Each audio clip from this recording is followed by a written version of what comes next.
This is our world. A warm, comfortable, familiar place. But walk away from the fire and look up. Our thoughts soon leave home. Are we just insignificant specks? Is the universe welcoming or hostile? We could stand here forever, wondering. Or we could turn our back on this beach, leave home, to see the universe, from here to its edge, to discover its wonders, confront its horrors. Beautiful new worlds, malevolent dark forces.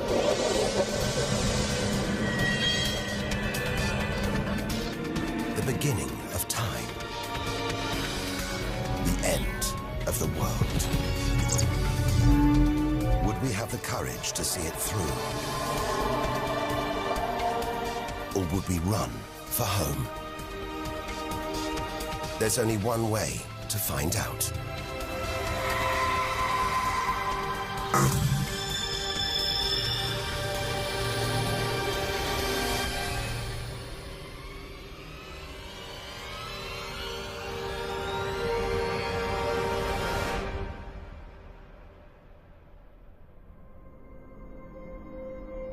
The edge of space.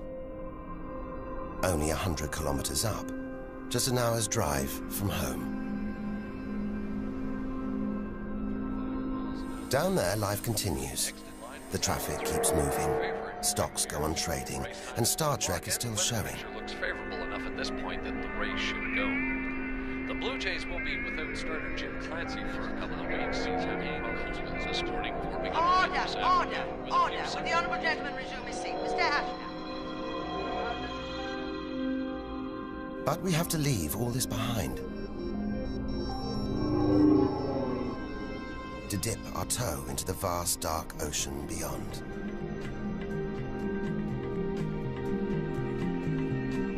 Into the shallows. Not too far from home. Onto the moon.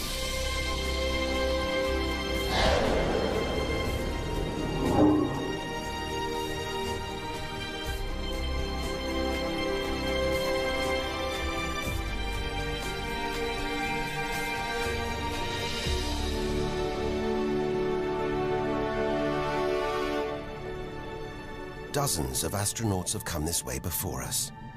12 of them have walked on the moon itself. Just over 400,000 kilometers from home, 3 days in a spacecraft. So close, it's as if we've barely left home. Familiar, safe, within sight of Earth.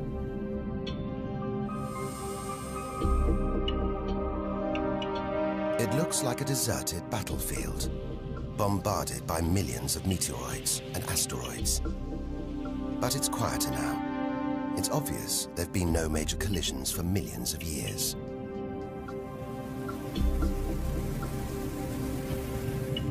This brings back memories. The Apollo 11 lunar module. Neil Armstrong's first footprints. Looks like they were made yesterday. There's no air to change them. They should survive for millions of years. Maybe longer than us.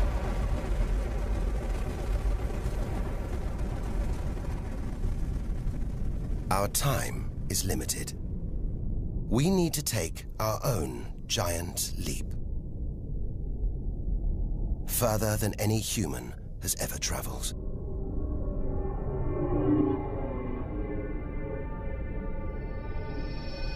Out of the darkness, a friendly face. The goddess of love. Venus. The morning star. The evening star. Sometimes she welcomes the new day in the east. Others, she says goodnight in the west. The planet's spectacular yellow clouds reflect the sunlight. That's why this is the solar system's brightest planet. A sister to our planet. She's about the same size and gravity as Earth. We should be safe here. But the Venus Express space probe is telling us these dazzling clouds are made of deadly sulfuric acid, that the planet's atmosphere is choked with carbon dioxide. It's ringing alarm bells.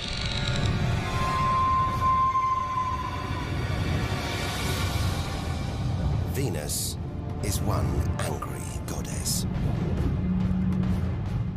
The air is noxious, the pressure unbearable, and it's hot, approaching 500 degrees Celsius. Stay too long, and we'd be corroded, suffocated, crushed, and baked.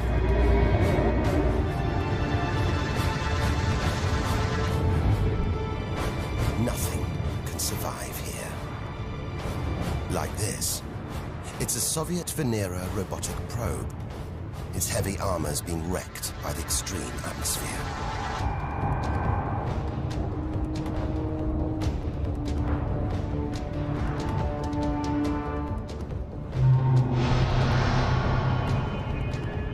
So lovely from Earth, up close, this goddess is hideous.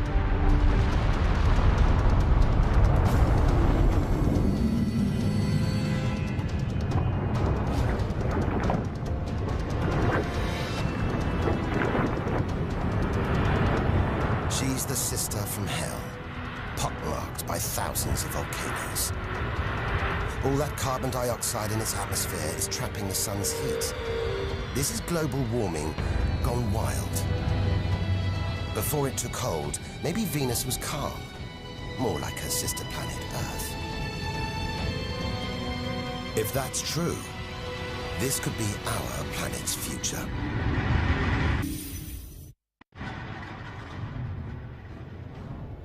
Beginning to think we shouldn't be out here, that we should turn back.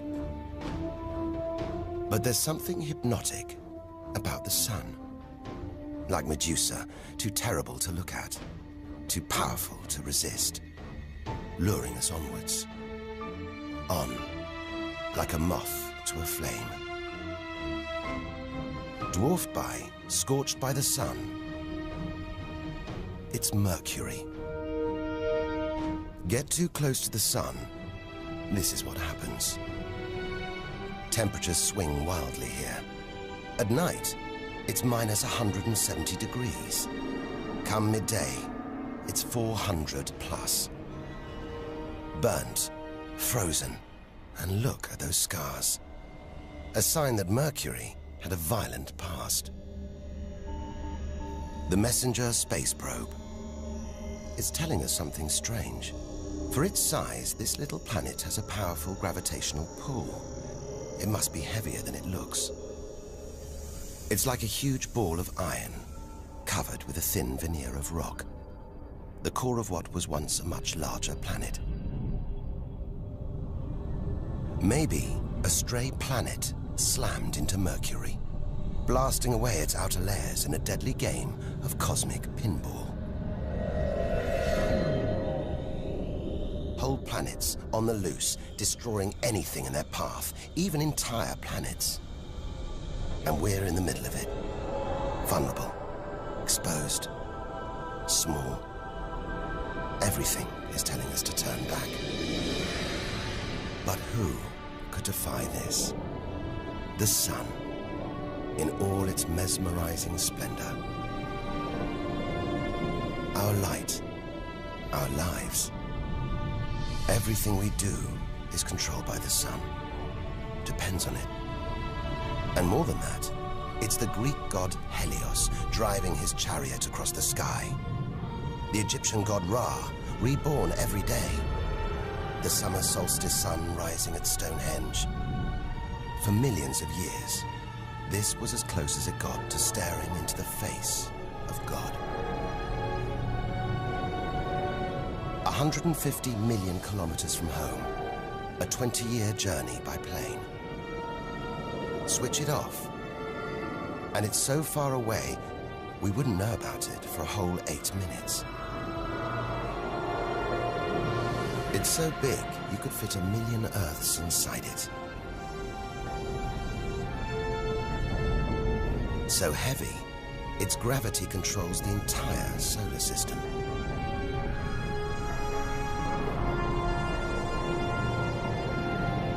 But who needs numbers? We've got the real thing.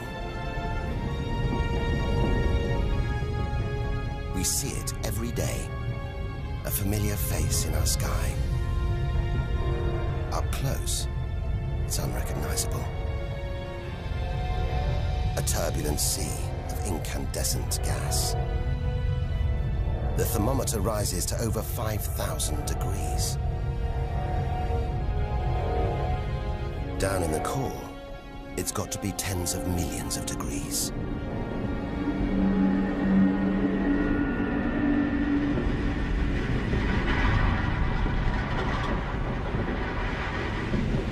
Hot enough to trigger a nuclear reaction, turning millions of tons of matter into energy every second. More than all the energy ever made by mankind.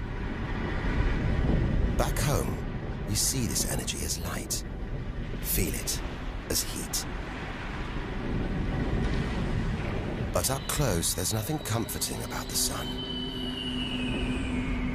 It's so full of electrical and magnetic activity, it's bursting out in these huge incandescent gas loops called prominences. Each one releasing more energy than 10 million volcanoes. You could get the Earth through one of these loops and still have tens of thousands of kilometers to spare.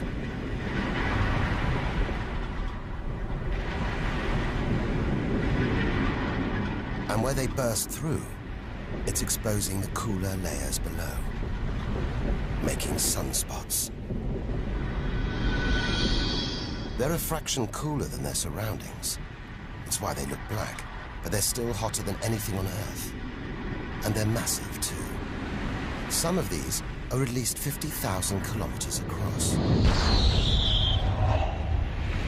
A solar flare. A superheated stream of electrified gas blasting deadly radiation out into space. But one day, all this will stop.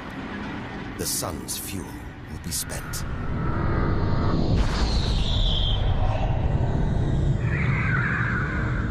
When it dies, that'll be it for the Earth as well. This God creates life and destroys it, demands we keep our distance.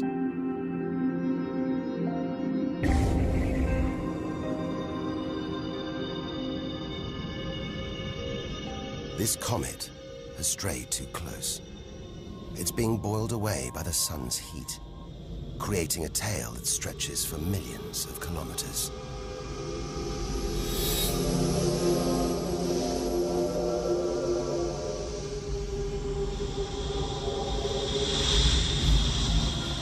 It's freezing in here.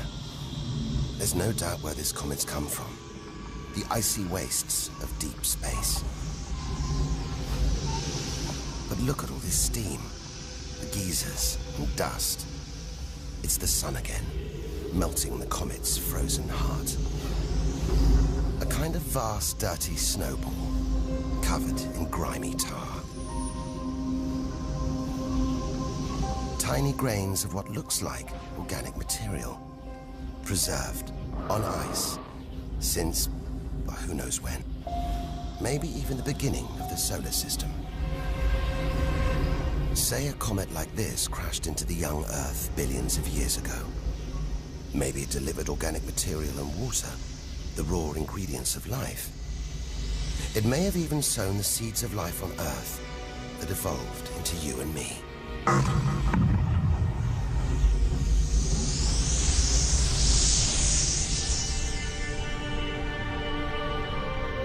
But say it crashed into the Earth now.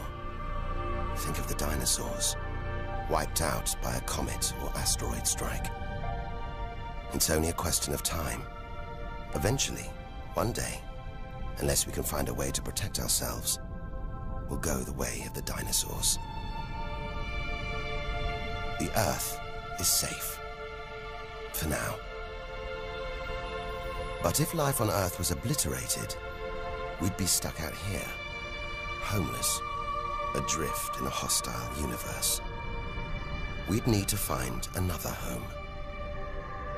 Among the millions, billions of planets, there must be one that's not too hot, not too cold, with air, sunlight, water, where, like Goldilocks, we could comfortably live.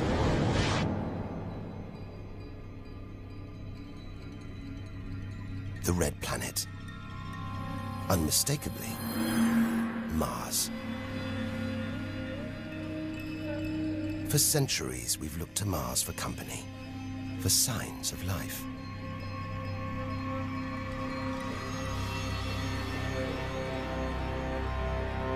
Somewhere down there could be extraterrestrial life. But are we ready to find it? Ready to rewrite the history books, to tear up the science books, to turn our world upside down? What happens next could change everything.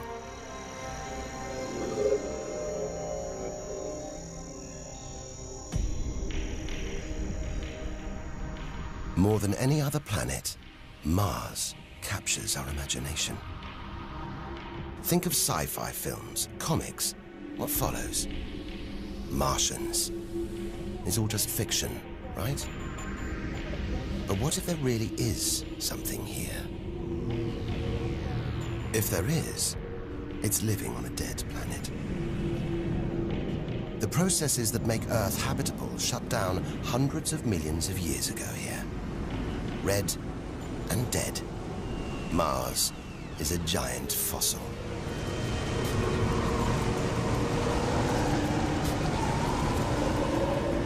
Something's alive. A dust devil. A big one. Bigger than the biggest tornadoes back on Earth. There's wind here. And where there's wind, there's air. Air that could sustain extraterrestrial life. But it's too thin for us to breathe. Full of choking carbon dioxide. There's nothing to protect Mars from the sun's ultraviolet rays. And it's cold. As low as -80 degrees, freezing water in the ground, at the poles, and even in the atmosphere, as snow.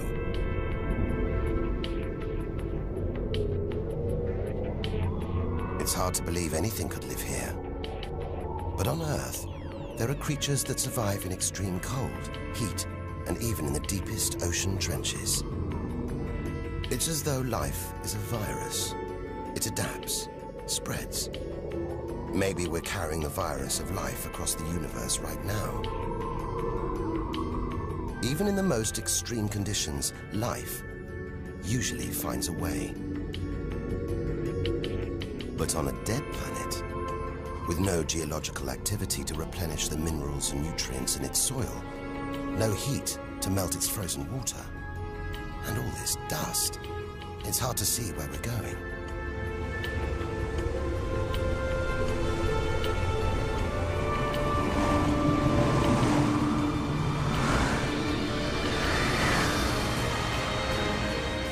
But we can't miss this. Olympus Mons, a vast, ancient volcano, 3 times higher than Everest. So wide, it would stretch almost all the way across Spain. Since its discovery in the 1970s, it's been declared extinct.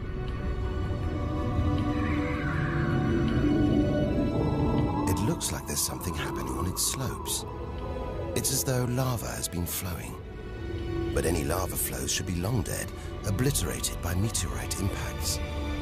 Unless this monster isn't dead after all. If it's not, there could be molten magma beneath the crust right now. This changes everything. Volcanic activity could be melting frozen water in the soil. recycling minerals and nutrients, creating conditions for life to exist.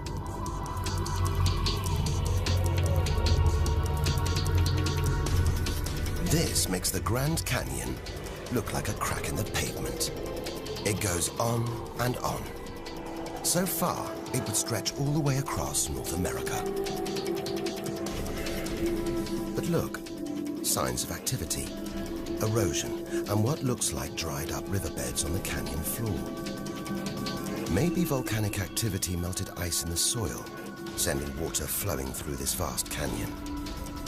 Activity that we now know could still be melting ice, creating water. And where there's water, there could be life. If we can find running water, there's a chance we could find living creatures. Trundling across this desolate landscape, the NASA rover Opportunity. It's finding evidence that these barren plains were once ancient lakes or oceans that could have harbored life.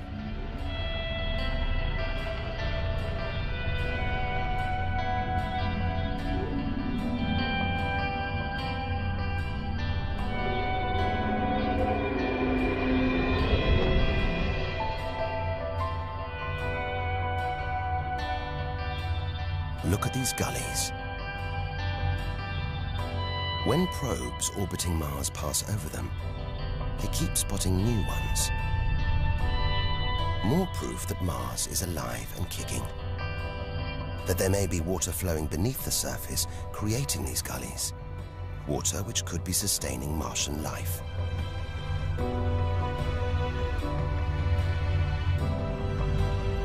Now all we have to do is find it. Unless we've already found it. Not on Mars, but on Earth. There's one theory that has life starting here before moving to Earth. The idea is that an asteroid impact blasted fragments of Mars, complete with tiny microbes, out into space and onto the young Earth, where they sowed the seeds of life itself. No wonder we find Mars fascinating. It could be our ancestral home. If it's true, it means we're all Martians. The Mars we thought we knew is gone, replaced by this new, active, changing planet. And if we don't know Mars, possibly the solar system's most studied planet, what else don't we know? There must be other secrets out there, waiting to be discovered.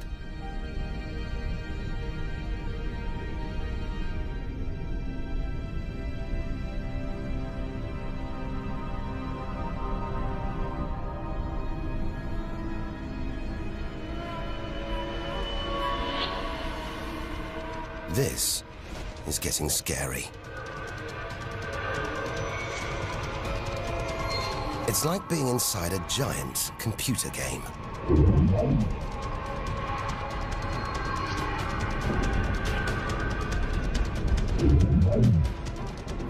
But these are all too real. Asteroids, some of them hundreds of kilometers wide.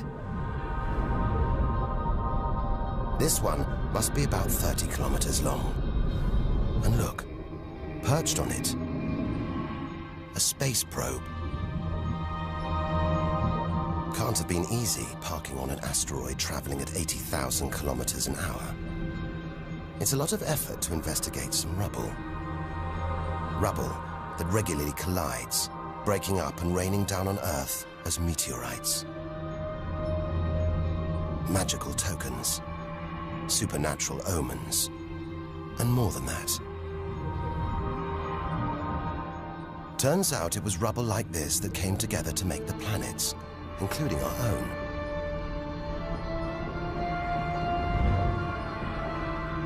So by dating the meteorites we find on Earth, we know the planets were born 4.5 billion years ago.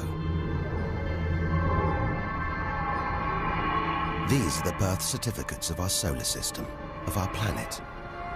But for some reason, these rocks didn't form into a planet.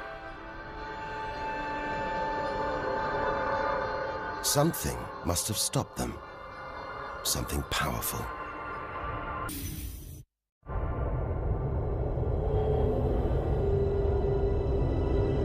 Jupiter.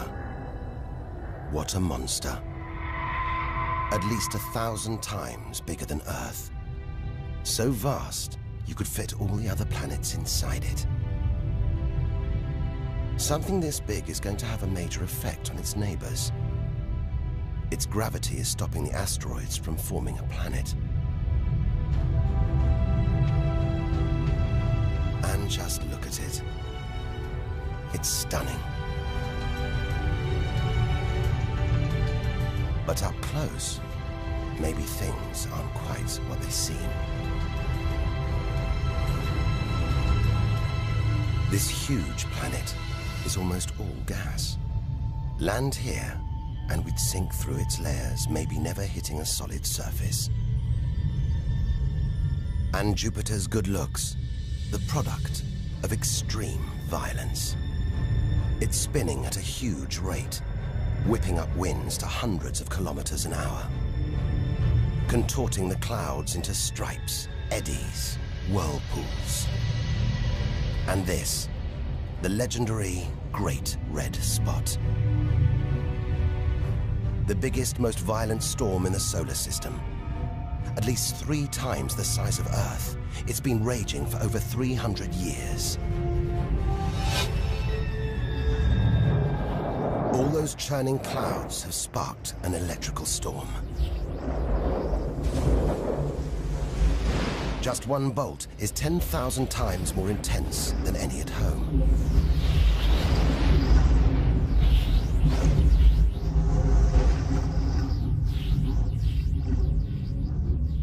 It seems the best place, the safest place to see Jupiter is from a distance. That's just beautiful, dancing round the poles like the aurora back home. But the Geiger counter is going wild. It seems even these are deadly, generated by lethal radiation pulled from space by Jupiter's powerful magnetic field. We're beginning to realize out here, nothing is what it seems. The universe is full of contradictions, deceptions, traps. Right now, we need a safe haven, somewhere to find our feet, catch our breath. Maybe this, the multicolored moon Io, is it?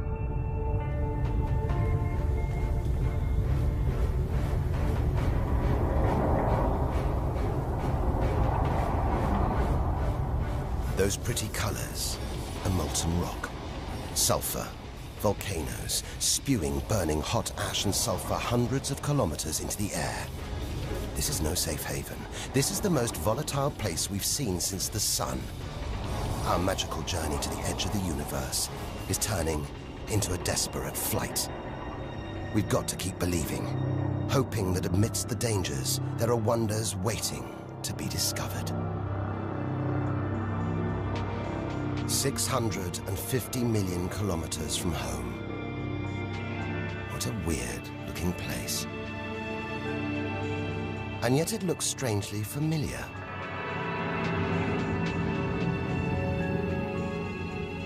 A bit like the Arctic with all that ice, all those ridges and cracks.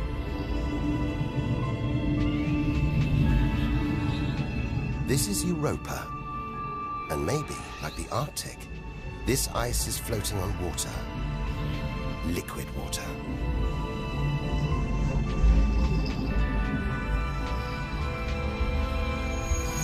It's an intriguing thought.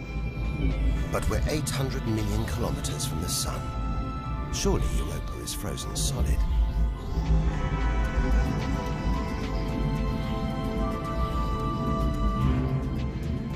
Unless Jupiter's gravity is creating friction deep inside, stopping Europa from freezing solid, allowing life to develop in the waters beneath its frozen crust.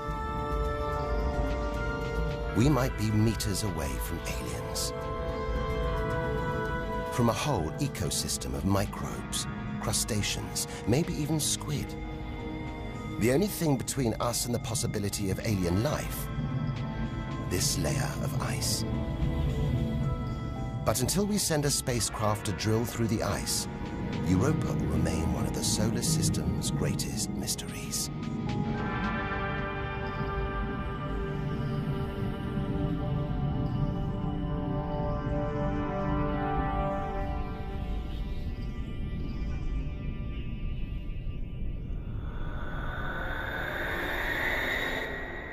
It's captivated our imaginations, haunted our dreams.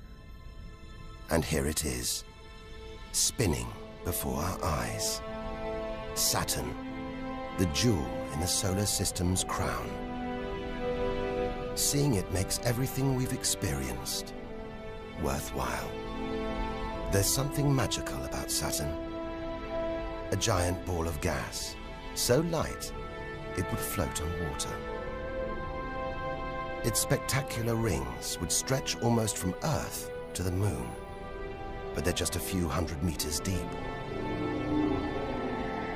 That's the Cassini orbiter. It's picking up ghostly radio emissions, probably generated by auroras around Saturn's poles. This is the real music of the spheres. And Cassini is telling us these rings are probably all that's left of a moon shattered by Saturn's gravitational pull. Incomparable beauty from total destruction.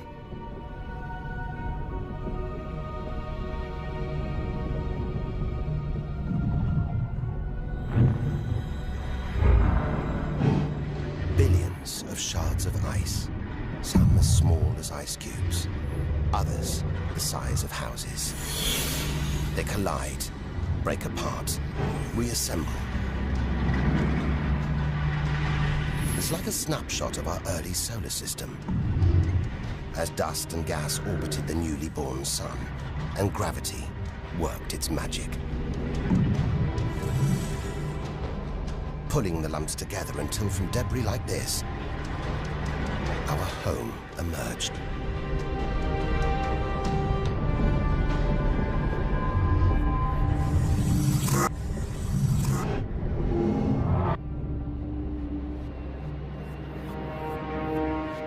We could stay here forever, gazing at Saturn's seductive allure.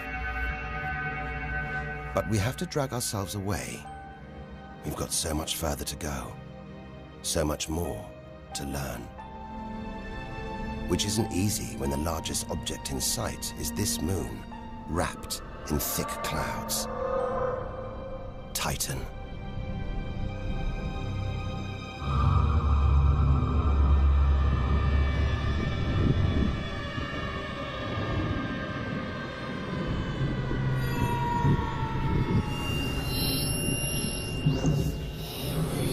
It seems like there's an atmosphere down here. There's wind, rain, even seasons. And look at these rivers, lakes and oceans. It's the most similar place to Earth we've seen so far.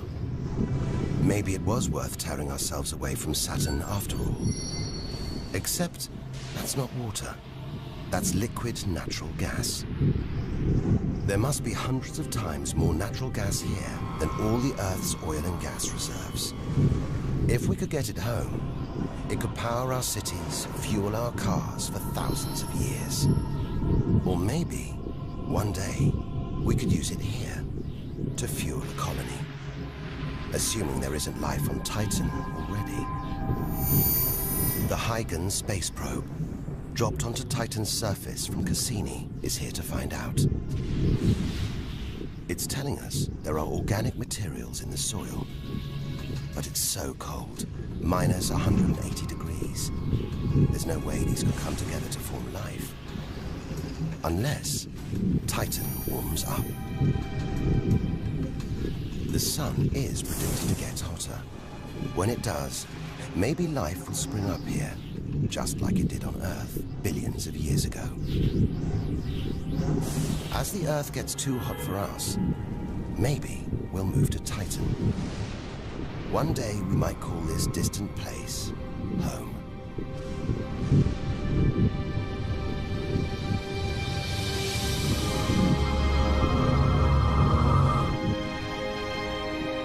Home.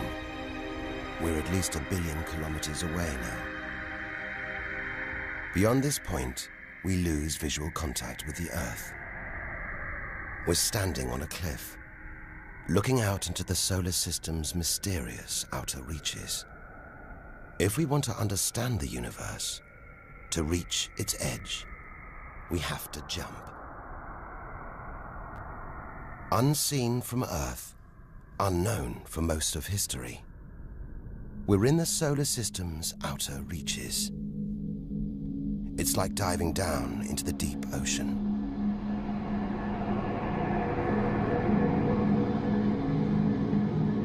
Those rings. It looks like Uranus has been tilted off its axis, toppled over by a stray planet.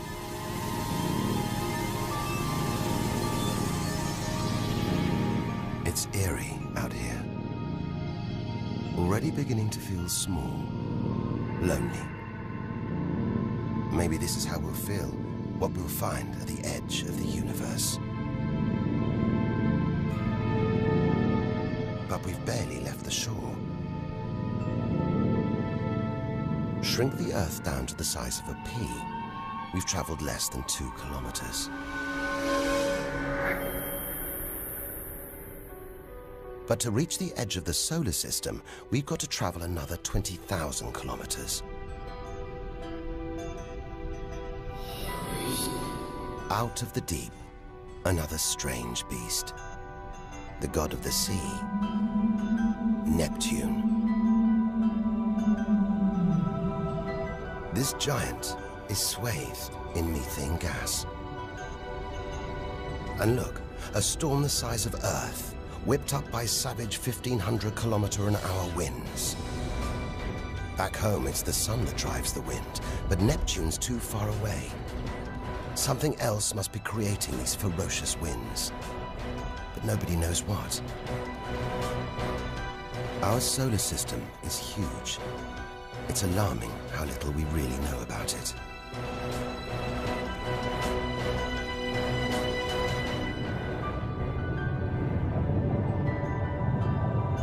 Plunging deeper, something to cling to.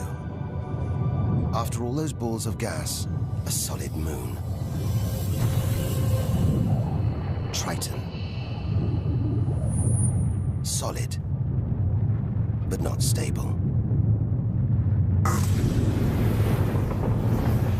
Just look at these geysers, cosmic chimneys pumping out strange soot. And this moon is going round Neptune in the opposite direction to the planet's spin. A cosmic battle of wills that this angry moon is always going to lose. Neptune's massive gravity is pulling on Triton, slowing it down, reeling it in.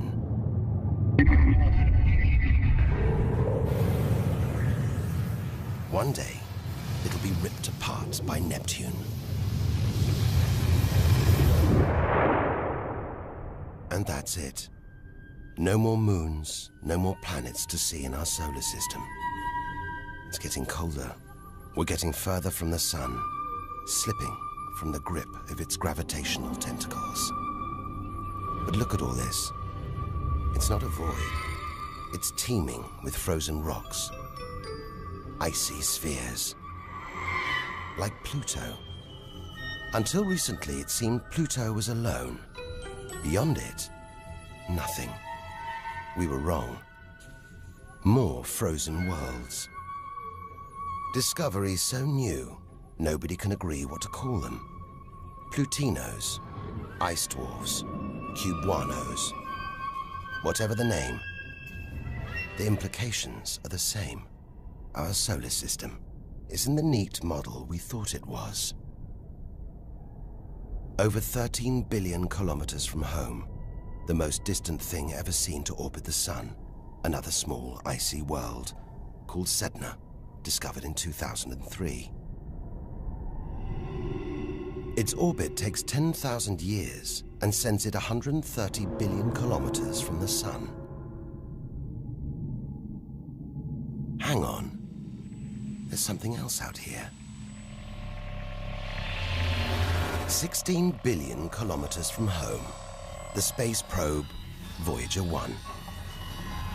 If it wasn't for this bundle of aluminium and antennae, we'd have no images of the giant planets, no clue about their strange moons. It's traveling 20 times faster than a bullet, sending messages home.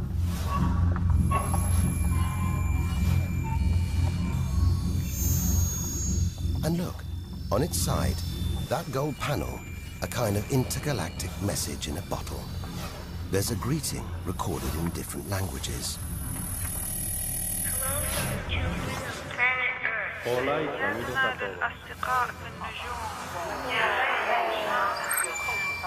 And a map showing how to find our solar system.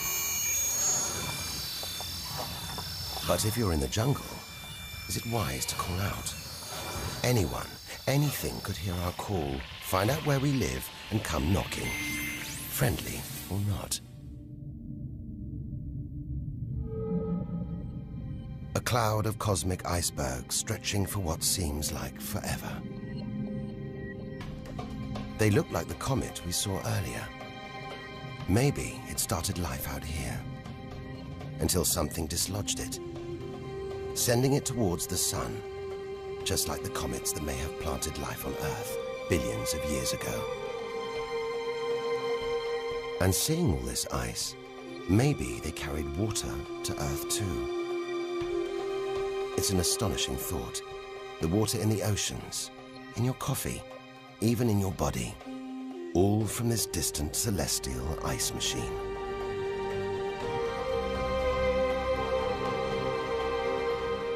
We're 8 million, that's 8 trillion kilometers from home. But in reality, this is only a baby step. Ahead, trillions of kilometers, billions of stars. This is it. Time to stop looking in and start looking out. To step out into the big, wide universe. Into interstellar space.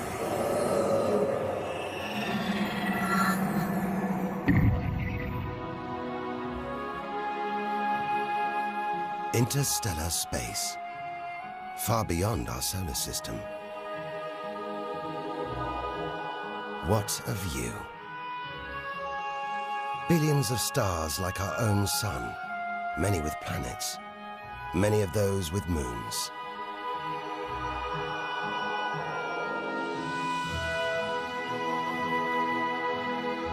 It's hard to know which way to go. There are infinite possibilities in every direction. Whichever way, we're going to need a serious burst of acceleration.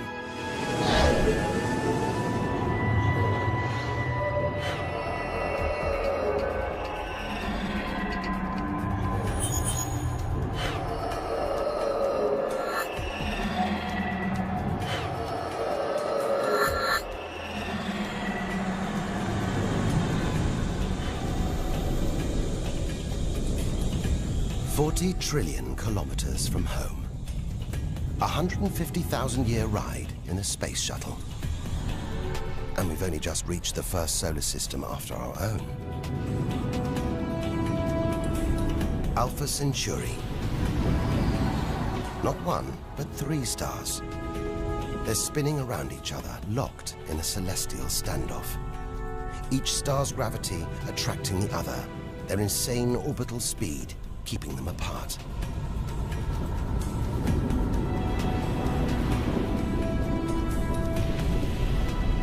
Get between them, and we could be flung into the face of one of these stars. Vaporized, trillions of kilometers from home. So far, the kilometers are becoming meaningless. We're going to have to talk in light years. A beam of light takes 1 year to travel 10 trillion kilometers. So 40 trillion kilometers is 4 light years from home. It's crazy. Distances so vast, they're almost beyond comprehension.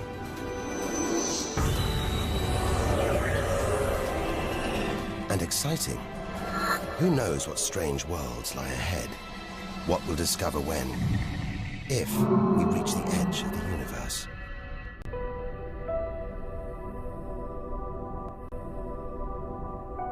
"10 light years from Earth, the star Epsilon Eridani. What spectacular rings of dust and ice, and somewhere in there, planets forming out of the debris, being born before our eyes.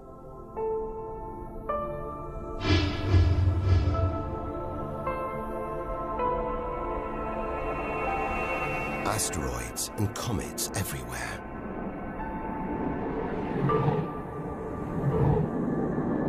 We could almost be looking at our own solar system, billions of years ago, with comets delivering organic molecules, water to these young planets, kick-starting life, just as they may have done on Earth.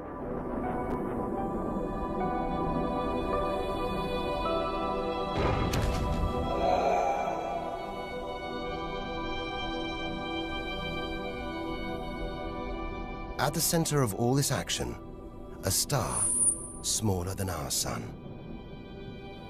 It's still in its infancy. Any life in this solar system would be primitive at best.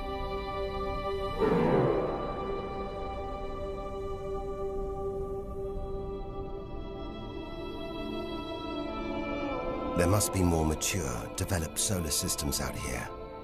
But finding them is like looking for a needle in a cosmic haystack.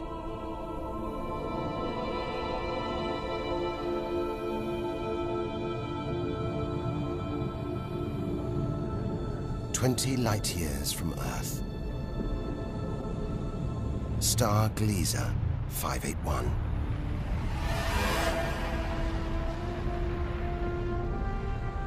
It's about the same age as our sun.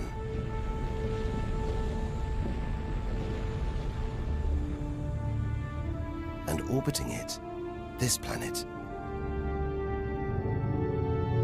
It's just the right distance from its sun. Any closer and water would boil away. Any further, and it would freeze. Ideal conditions for life to have evolved.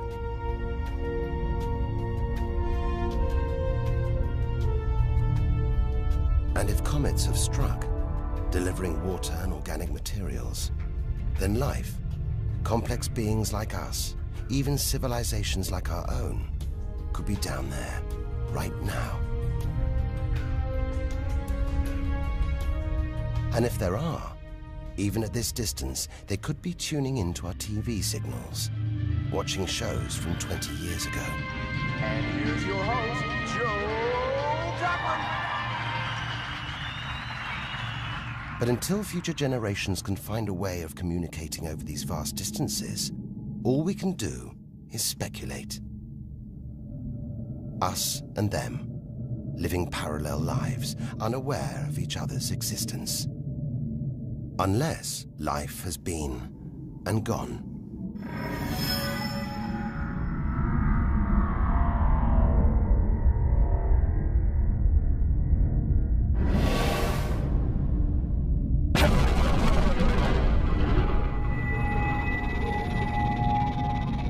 That's the problem with comets. They're creators and destroyers. As the dinosaurs found out the hard way 65 million years ago. This is the needle in the cosmic haystack, the closest we've come to a habitable solar system like our own. But it's a chance encounter. There could be hundreds, millions more solar systems like this out here. Or none at all.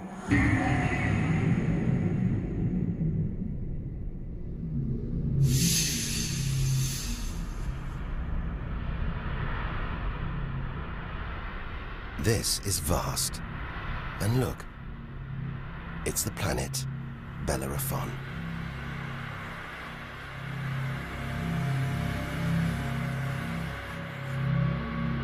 So close to its own sun, it's a miracle it was discovered at all. Problem is, from Earth, we can't see planets this far out. They're obscured by the brilliance of their neighboring stars. But the planets have a minute gravitational pull on those stars. Measure these tiny movements trillions of kilometers away, and we can prove they exist. That's how we tracked down Bellerophon in the 1990s, opening the floodgates to the discovery of hundreds of other distant planets.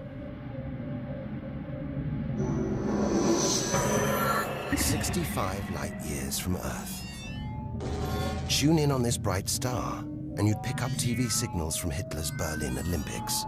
Verkünde die Spiele von Berlin zur Feier der 11. Olympiade neuer Zeitrechnung als eröffnet.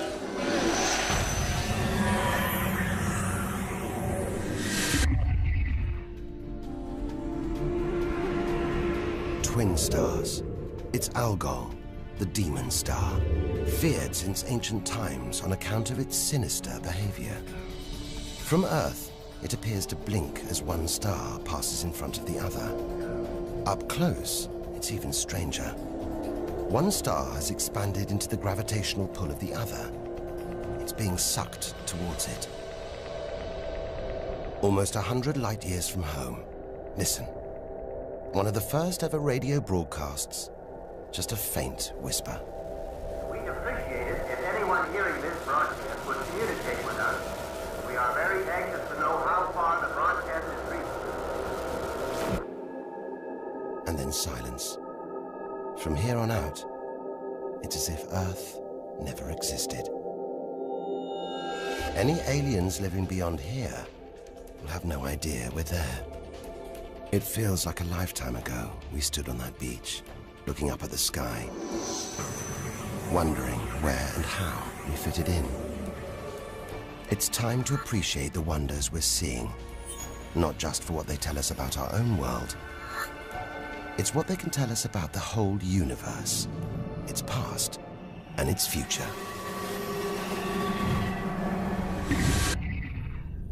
Deep inside our galaxy, the Milky Way, a vast celestial library, each star a book with a story to tell. It's all here, waiting for us to lift the cover. The seven sisters, daughters of the ancient Greek god Atlas, transformed into stars to comfort their father as he held the heavens on his shoulders.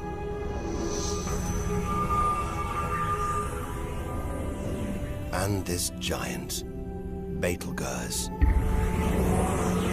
The brightest, biggest star we've seen so far. It's got to be at least 600 times wider than our own sun.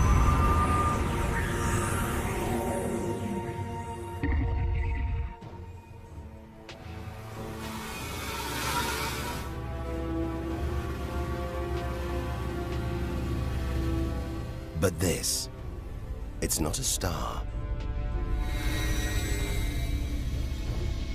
Not a planet. Not like anything we've ever seen.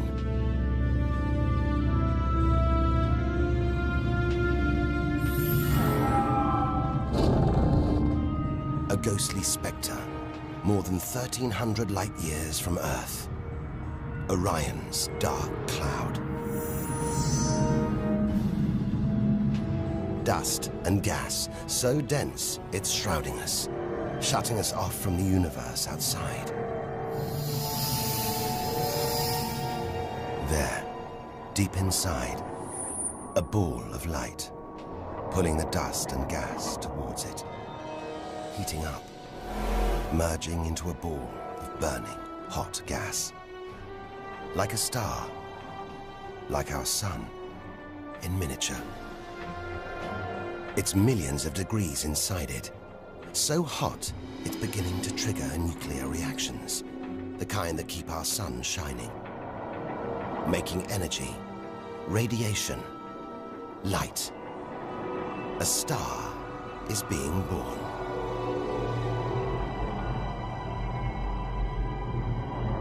Or rather, stars.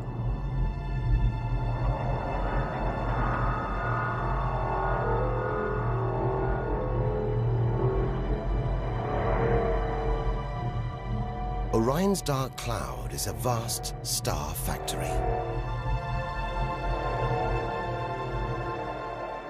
We're witnessing the birth of the future universe.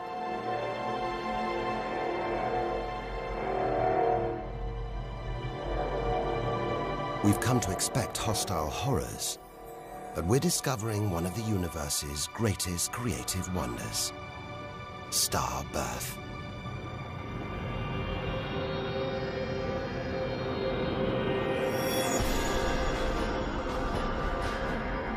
Perhaps we spoke too soon.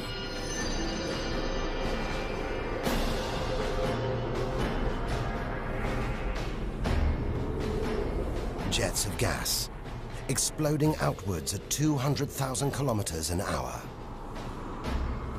blasting dust and gas out for millions of kilometers.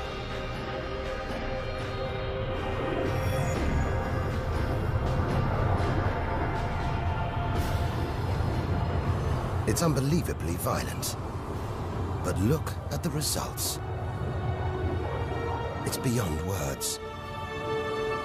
Nebula. Vast, glowing clouds of gas, hanging in space. With no wind out here, they'll take thousands of years to disperse. They seem to be forming a vast stellar sculpture. It makes you realize nature is more than a scientist, an engineer. It's an artist on the grandest of scales. We've seen some strange sights, but this is a masterpiece. A giant horse's head rearing up in space. Stars are born, grow up, and then what? Do they die? Do they slip quietly into the night, or go out with a bang?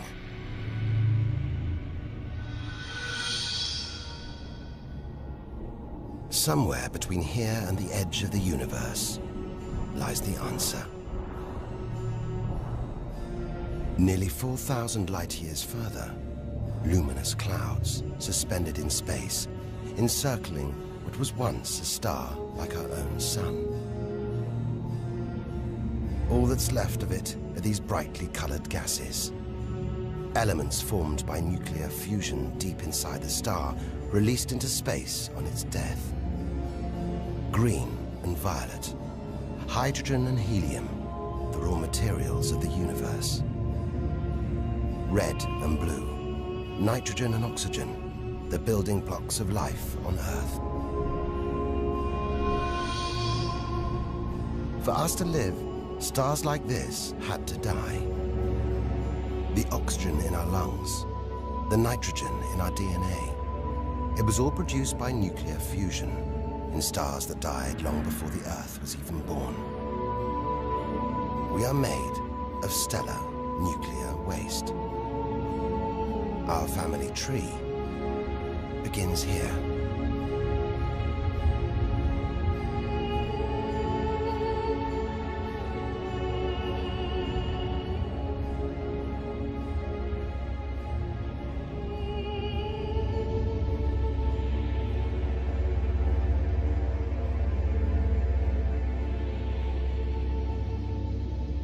At its heart, the ghost of a star. It's a white dwarf. White, hot, small, but unbelievably dense. In the star's dying moments, its atoms fused and squeezed together, making it so dense that just a teaspoon of this white dwarf would weigh 1 ton.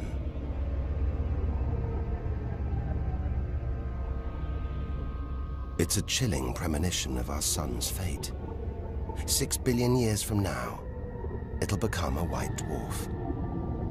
Its death will herald the end of life on Earth. It makes you wonder how many other worlds have been and gone. Stories left untold. Celestial books lost forever.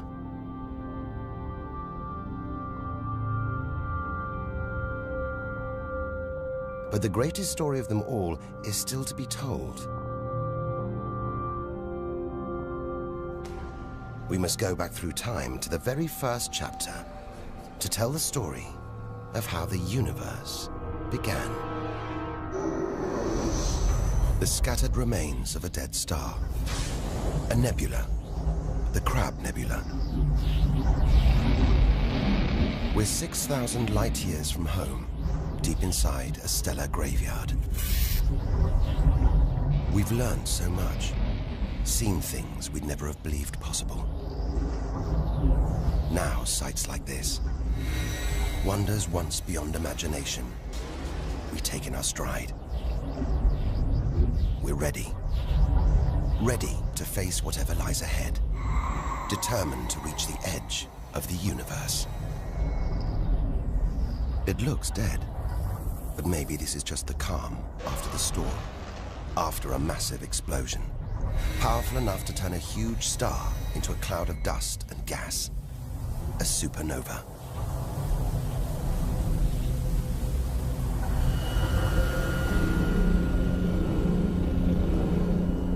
The eye of the storm, a spinning, pulsating star, a pulsar.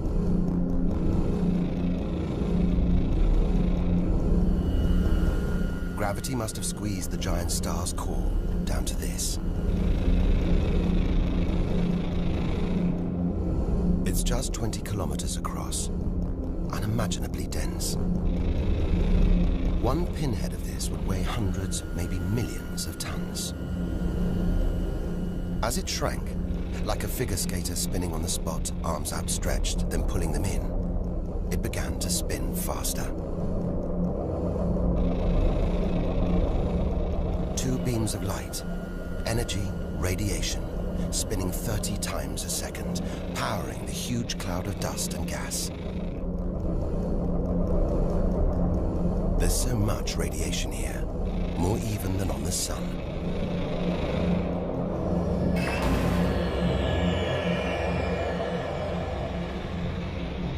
That was easily the deadliest thing we've encountered so far.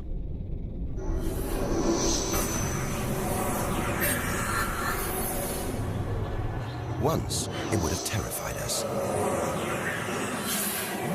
But now we realize that without the dangers, there'd be no wonders. Without the nightmares, there'd be no dreams.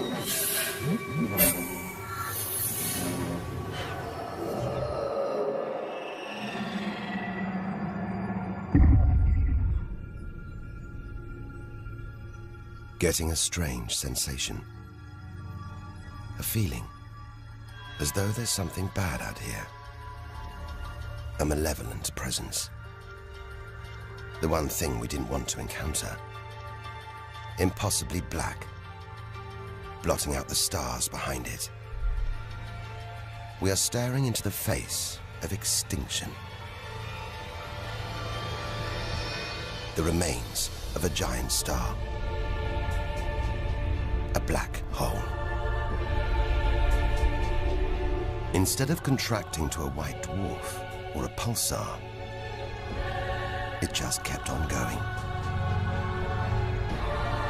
Shrinking until it got so small, it's just a few kilometers across. Far denser than a pulsar and impossible to resist.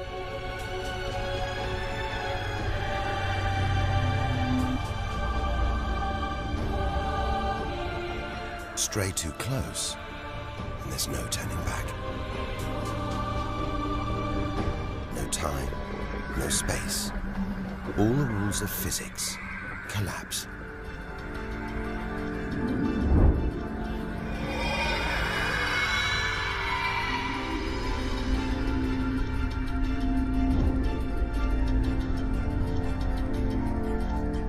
The asteroid is gone. Truth is, nobody really knows where. We're looking at the limit of human understanding. There could be millions of black holes creeping around our galaxy.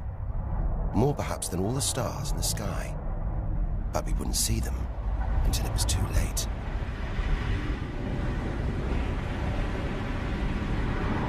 Like this star, spiraling, disappearing down an invisible plug hole. Who's to say we don't live inside a vast black hole? That the whole universe isn't inside one right now, inside another universe. Think about it for too long, and your mind reels. Sometimes it feels like the more we see, the less we know. But we do know our galaxy is more complex and more dangerous than we ever imagined. And we're still in our own galaxy, the Milky Way. The vastness of the universe beyond still lies ahead. The wonders, the dangers, the secrets, they're out there. But first, we've got to find a way out of the Milky Way.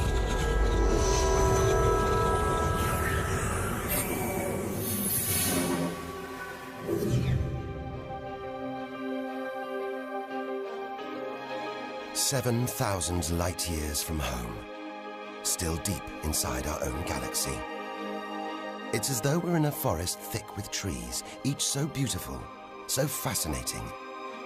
It's impossible to look beyond, to see the bigger picture.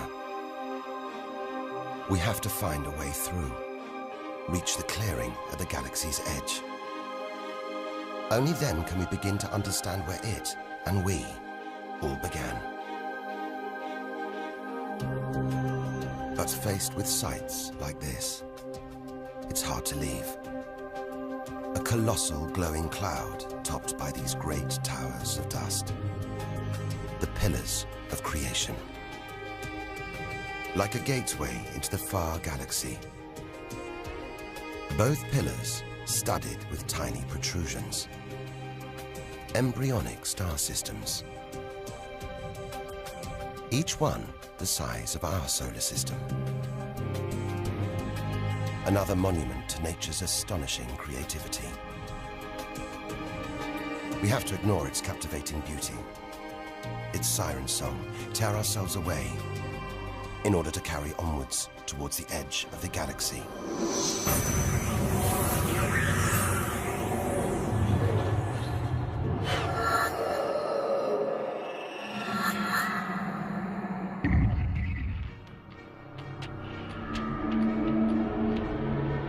Dazzled by the Milky Way's beauty, we've been blinded to its terrors and strayed into a cosmic minefield. Like an explosion in slow motion, giant clouds of gas are bursting out of this star. A massive star, millions of times brighter than our sun. It's going into meltdown. The fuel that sustains it is running out. The nuclear reactions that power it winding down. We're watching its death throes. Eventually, the core will implode. The result, a new black hole.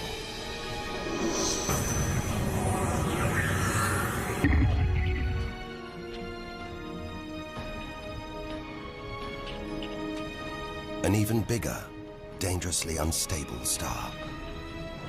But this one's about to explode. And when a star this big dies, it's 100 times more violent than a supernova.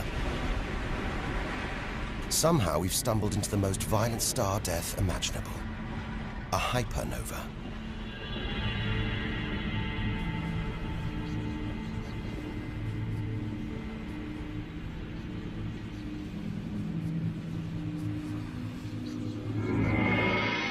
The core's collapsed. It's becoming a black hole.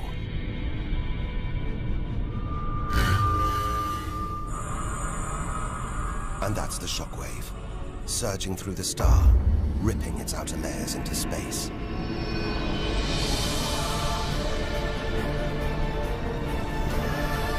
There's lethal radiation everywhere, enough to have a catastrophic effect on any planet unlucky enough to be nearby. When virtually every species on Earth was wiped out 450 million years ago, the culprit may have been one of these. Deadly hypernovas, frozen comets, scorched planets, white dwarfs, red giants, Earth.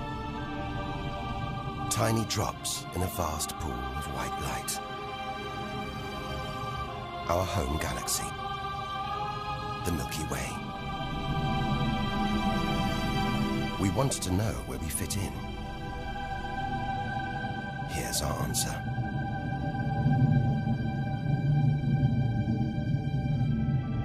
Civilizations, past and present. Everyone that's ever lived. The smallest bug, the highest mountain, all of it invisible. Not even a tiny speck.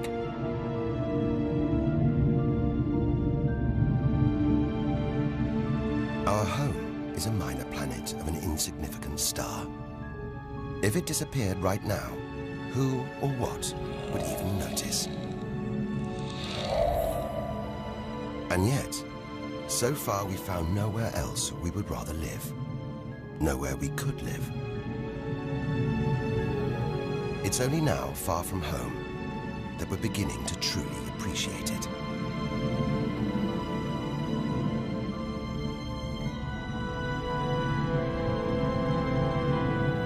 Look at all these stars. Hundreds of thousands of them.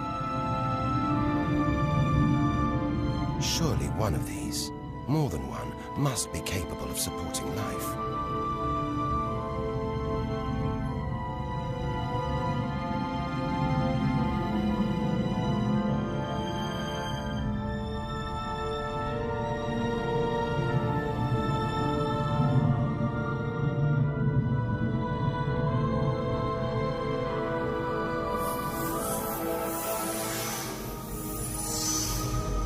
Maybe here, in this swarm of stars, the Great Cluster.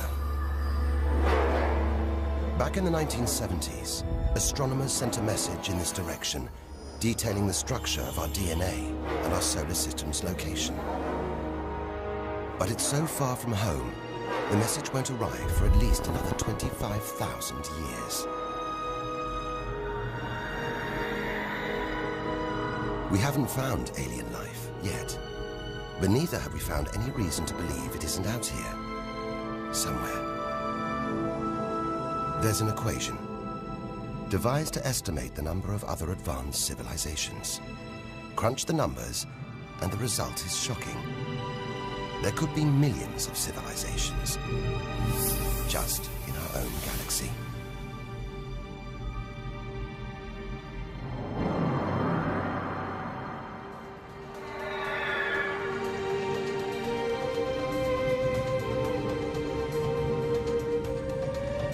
Everything we have seen so far is inside the Milky Way. Now here's our chance to see other galaxies, to glimpse the even bigger picture, and perhaps to answer the ultimate question: where does all this come from? We are now ready to leave our solar system, our galaxy, and enter intergalactic space.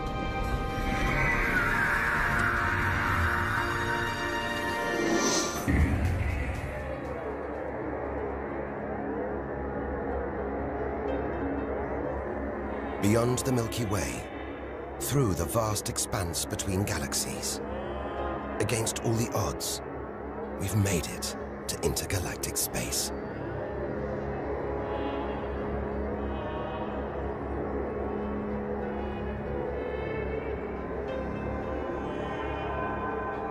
Out here, there's no horizon in sight. Even the closest galaxies are millions of light years away. The remains of galaxies ripped apart by the Milky Way's huge gravitational pull. Scattered through, nothing.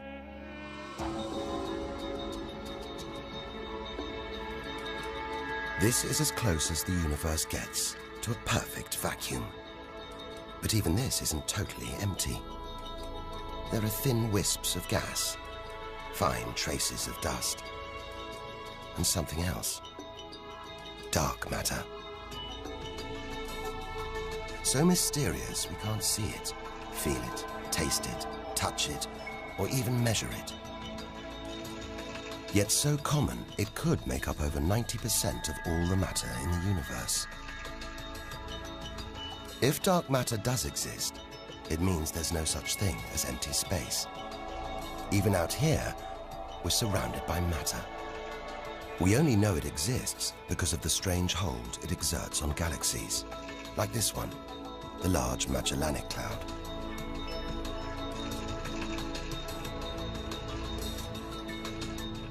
More than 6 billion years in today's fastest spacecraft, 160,000 light-years from the Milky Way, at the edge of its gravitational reach. This galaxy should spin off into space, but something is holding it here. Something invisible, powerful, dark matter. Stars, clusters of stars, nebulae. It's a vast astronomical treasure house. But look at this. It's like a string of gleaming pearls. It's a fireball, expanding out from what must have been a massive explosion, a supernova. So bright that when light from the explosion reached the Earth in 1987, it was visible with the naked eye. And so violent, it triggered a string of nuclear reactions, forcing atoms together, creating new elements: gold, silver, platinum, blasting them out into space.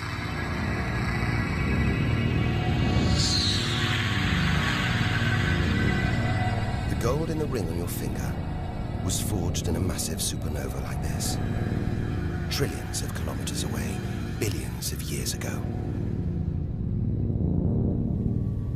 Before we left home, the universe seemed separate. Something out there, up in the sky. We were wrong. The story of the universe is the story of every one of us.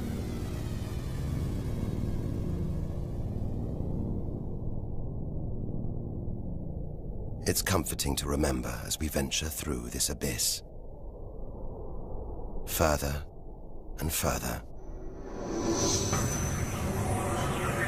Faster and faster.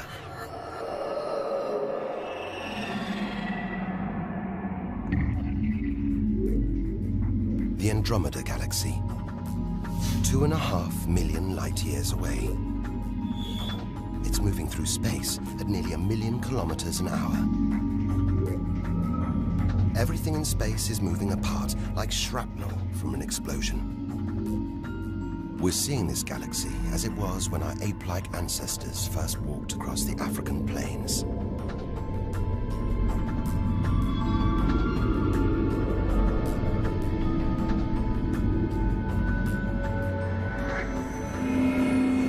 We go further through space, and further back in time. This doesn't look right. A whole galaxy exploding. The only thing large enough to cause an explosion on this scale has to be another galaxy. It looks like the end of the world, but we've seen enough to know things are never that simple. This galaxy won't die. It'll be reborn. A new shape, perhaps even new stars. As dust and gas collide, creating friction, shockwaves, triggering the birth of stars.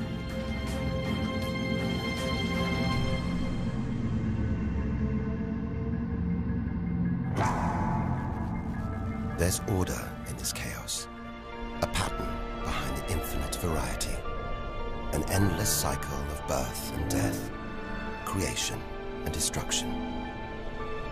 It's a pattern woven through the vast fabric of space that binds each of these galaxies. There are billions of galaxies in the universe, each with billions, even trillions of stars. Possibly more stars than there are grains of sand on all the beaches on Earth. And all of these are just the stars that exist now. What about the stars that have been and gone? All the stars being born, yet to be born. We're finally beginning to see the big picture, and it's grander than we ever imagined. this galaxy. The huge Pinwheel Galaxy is so far from Earth that if we send a message home now, it'll take 27 million years to get there. Who knows whether our species, our planet, will still be around to receive it? Most likely not.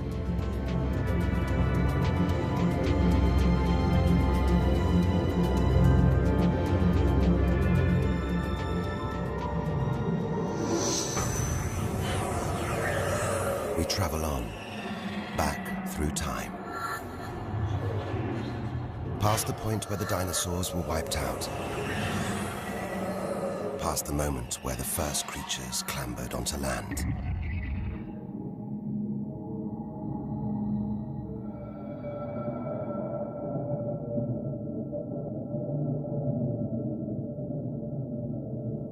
Two billion light years from home.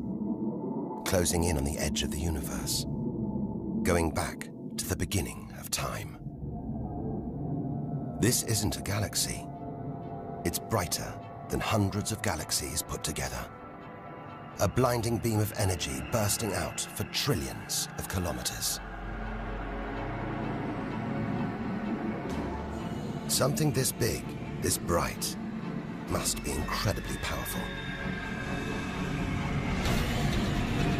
Experience tells us, out here, power equals danger. It looks like a quasar, the deadliest thing in the universe. If it is, then our journey could be over, just as the end is almost in sight.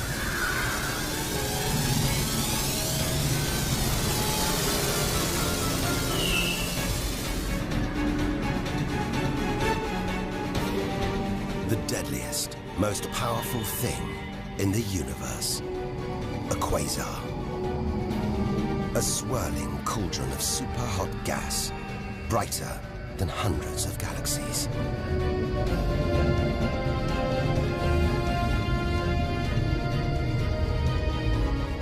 The source of this awesome power lies deep inside the heart of the beast.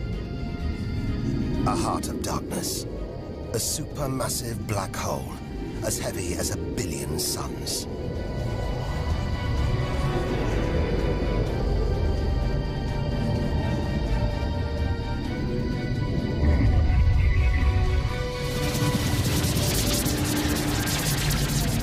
It's ripping apart whole stars, sucking their gases into the quasar, devouring them, until they're nothing, lost forever from the visible universe.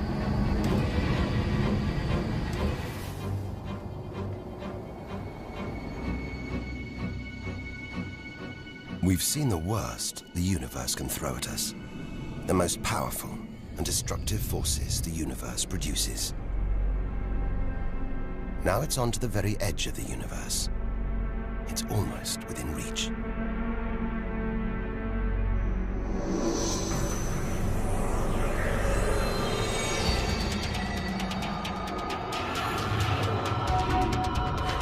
We'll need to go further, go faster if we're to cross the final reaches of the known universe.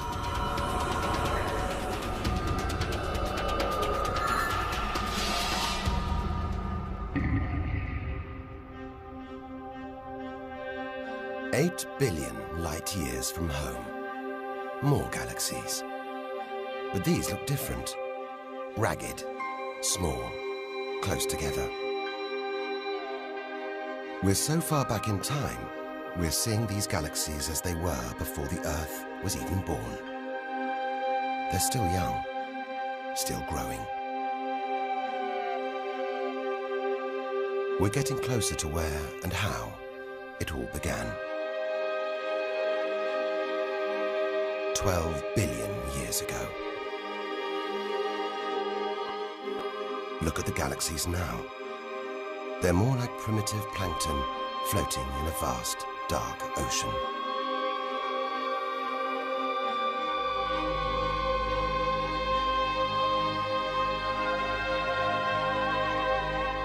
It's magical. Clouds of dust and gas, dancing, forming a shape, merging to make embryonic galaxies. This is how our own galaxy was born.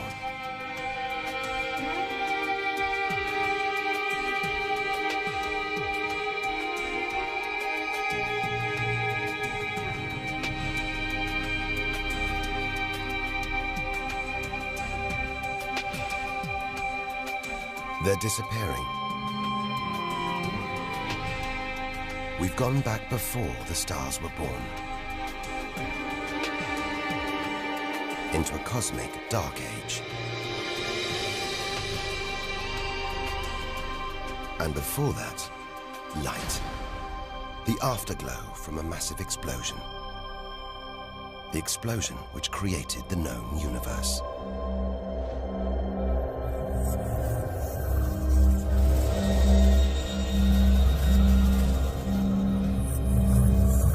We're almost there.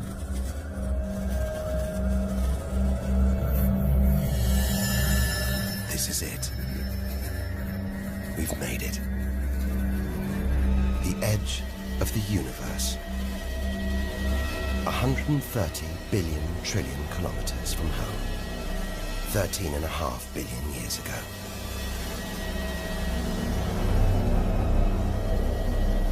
The very instant of the Big Bang. The most violent, most creative moment in history. Everything that's ever happened follows from this moment.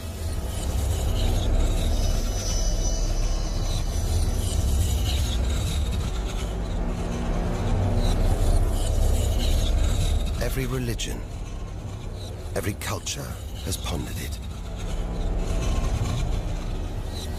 But we still don't know what sparked this act of creation, or why.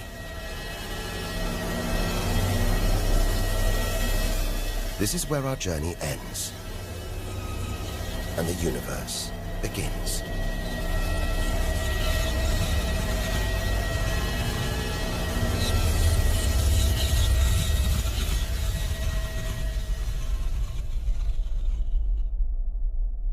An infinitely hot, small, dense point erupts.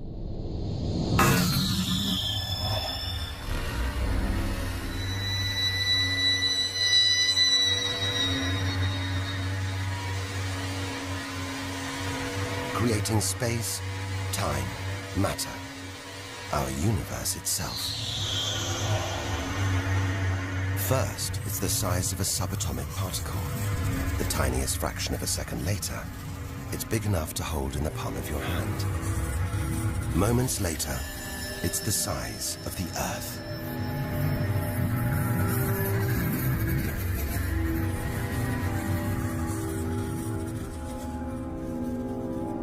Today, the light from the Big Bang is still spreading out as a hiss of radio static.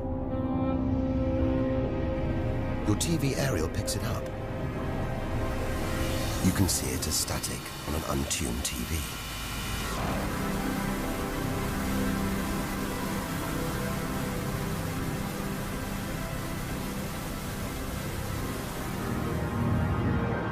We go on, forwards through time, riding the blast wave.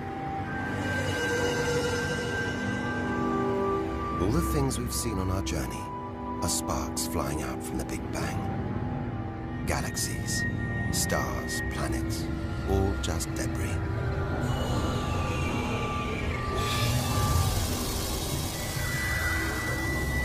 Back through our galaxy.